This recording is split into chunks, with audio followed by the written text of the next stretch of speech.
This is Black Olaf, my pet jumping spider. And for the last 3 years, I have been meticulously perfecting his enclosure. You see, the tanks currently offered on the market could never be bold enough for this jumper. So I've designed something that has the potential to become a real industry disruptor. And I call it the Bantam V2 Jumper. In this video, I'm going to show you exactly how I print and assemble one from scratch. I want to show you a few of the features that I think sets this tank apart from anything on the market. And finally, I want to show you a few of my favorite tanks from Black Olaf's personal collection. Let's get to work.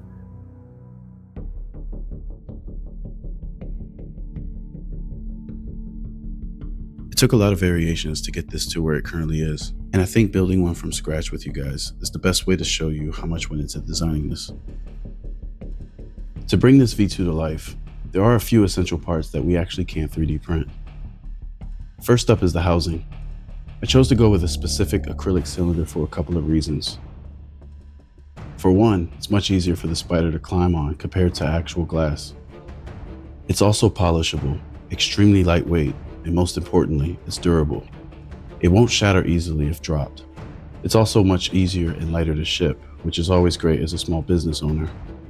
The second part are these little glass vials I managed to find for the liquid feeder. I'm going to dive a little deeper into the functionality of these feeders later in the video, so let's get into a quick montage.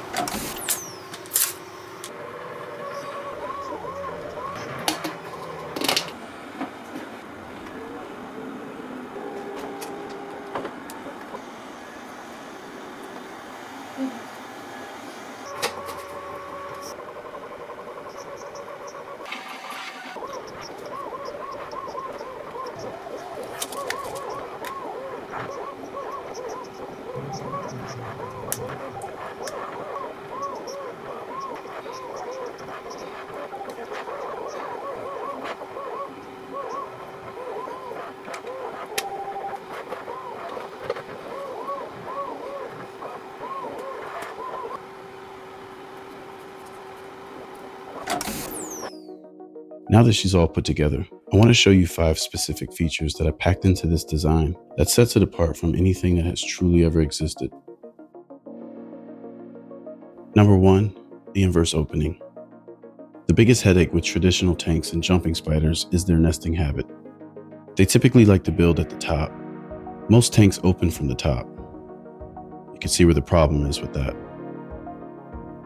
The V2 allows the base and the lid to detach independently.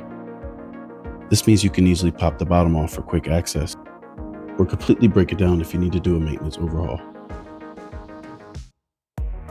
Number 2, the liquid feeder. Hydration is usually a guessing game of misting and hoping. I've integrated a dedicated liquid feeder that handles both hydration and humidity. This makes it a closed system, so you can top it off without opening the enclosure and losing all of the heat or humidity.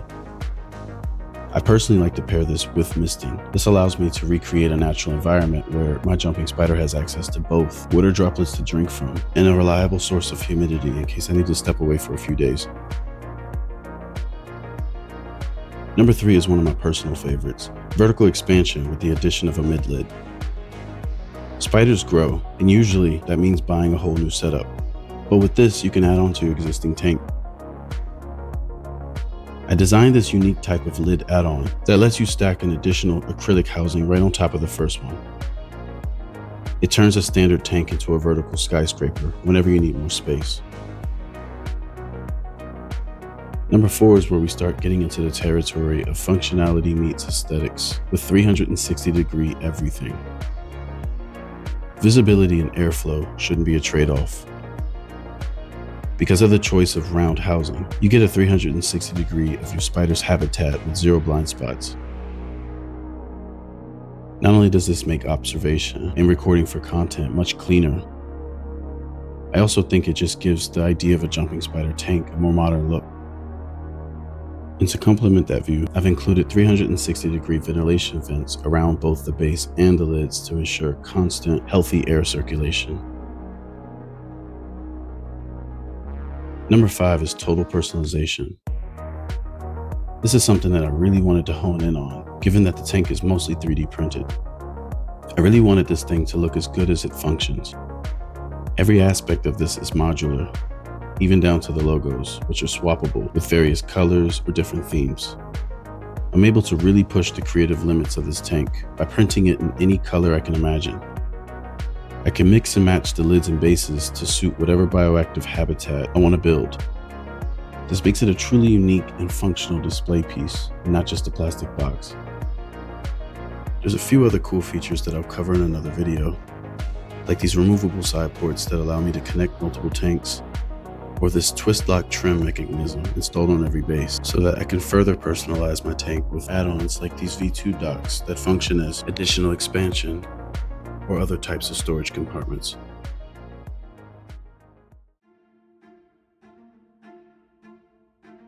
Combining these features together allows me to create something truly unique with infinite possibilities. And I want to show you 3 different ways you can take the exact same V2 chassis and tailor it to specific environments, starting with a tank that covers the basic necessities for a jumper and moving into complexities that really push the limits on what the V2 can do. First up is this basic jumper tank. I wanted to keep this one really simple with a single tree as its centerpiece, with the vented top and bottom and a clean piece of sheet moss for substrate. This is perfect for when you want a clean look, low maintenance, and your jumper is the star of the show. This one's really easy to put together. It's portable and perfect for a beginner. For the second tank, things start to get a little more cozy. This is a full bioactive setup, and it's actually a multi-species environment. I wanted more of a shire forest theme that had lots of hiding spaces for my jumper to explore and other inhabitants to have a chance at surviving. I feel like this one really locks in that Middle-earth feel. The tall base is filled with a drainage layer of gravel and an isopod-specific blend of substrate. Since it's bioactive, it pretty much has a self-sustaining ecosystem inside to keep itself clean. Basically a tiny living slice of a fairy tale forest. Finally, for the third tank, I wanted to demonstrate the double-story build. This uses that mid-lid that I mentioned earlier to stack 2 tanks on top of each other.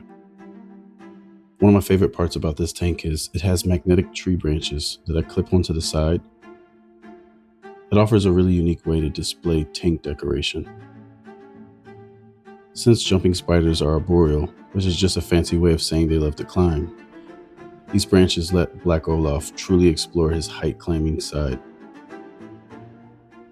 It's basically a custom-built playground for a tiny predator. I think the best part about this system is none of these are permanent. If I want to take the mid-lid setup and turn it back into 2 separate tanks, or swap the themes between any of these tanks, I could do it in minutes without having to start over from scratch.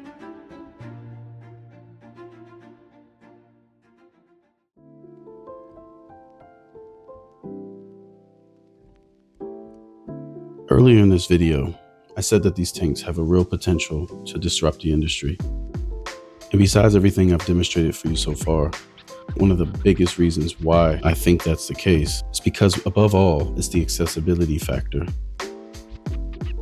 You could print this tank yourself if you have access to a 3D printer, because everything I've shown you so far is available in files that I will link in the description down below.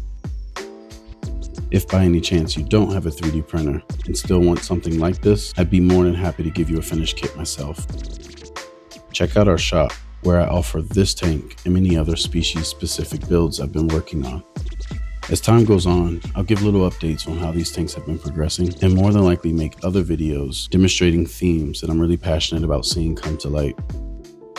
If you're someone who owns a jumping spider or interested in owning one, what type of theme would you create if you had the ability to have access to a tank with unlimited possibilities? I'm curious if what you do might be similar to what I'm working on next. I appreciate you being here, and I'll see you in the next one.